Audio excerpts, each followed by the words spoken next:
This episode was filmed in historic and iconic Deep Ellum in Dallas, Texas. Good morning. The iPhone X became available for retail purchase yesterday. Hopefully those who did not get their pre-orders in when the opportunity had presented itself were able to find it somewhere. But I was noticing a few articles, a lot of articles actually, talking about how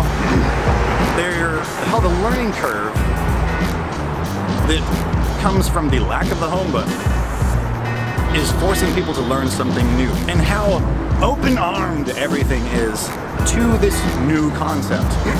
Conversely, if you were to present a longtime Apple user with a phone that is not made by Apple or presented by Apple, they would be afraid, not afraid, but unwilling to stretch their noggins enough to learn a new way of doing things.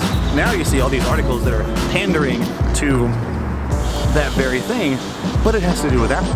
And it's appalling to me how quickly willing those who have expressed a hesitance to learn anything new are to like jump up onto their feet and say, oh yes, I'll learn this new thing. I'll learn this new way of doing things. The learning curve will be okay. You'll get used to it, is the phrase that I've seen in a whole lot of the articles about how the iOS 11 operating system works on the iPhone X. Next thing I wanted to mention was how Mr. Tim Cook, the CEO of Apple, whose net worth is approaching $1 billion, says, the iPhone X is affordable, actually. It's actually less than a cup of coffee a day from one of those expensive coffee places. According to Statista.com, 2.2% of the American population actually visit Star Schmucks and get their Mocha Choco Bullshit latte on a daily basis. So he's saying that it's totally affordable for 2.2% of the population, in America at least, and we're not even going to talk about how much it's going to cost overseas. I hear it's actually more. There have even been articles that are talking about how 5 or 6 years of muscle memory will be hard to replace when talking about the removal of the home button. It's just, everything is so focused on how learning a new OS or learning a new way of doing things is totally okay as long as it comes from the right company, and I find that appalling and very frustrating indeed. Also, despite rumors of the iPhone X's AMOLED display being impervious to burn-in, I've heard that the pixels will vibrate to make sure that the screen doesn't get burnt in.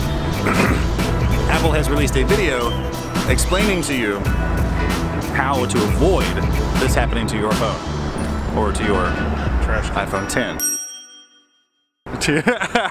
So I'm wondering if those who are used to having the iPhone screen on all the time and who leave it on and leave it on whatever surface like table, couch, whatever, are those folks going to have big burn-in problems in about a month and a half's time?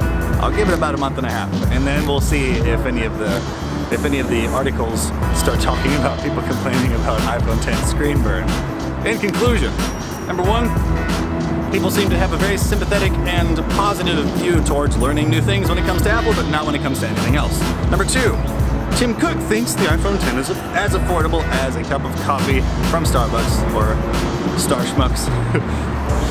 Number three, there will be screen burn-in. I predict it.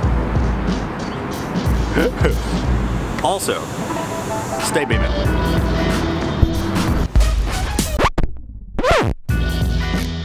I'm not afraid, but unwilling to...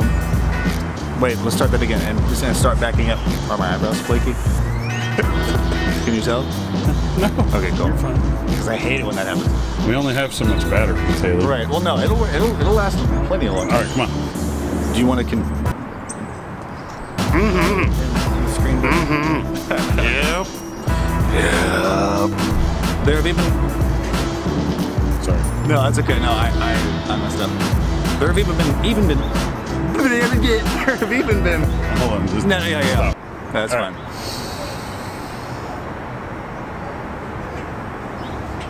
There have even been articles that are talking about how... Did I finish the burn-in? Yes, I did. I'm pretty sure I did. No. It should take about, as I look at my non-existent watch, it should take about, I'll give it a month.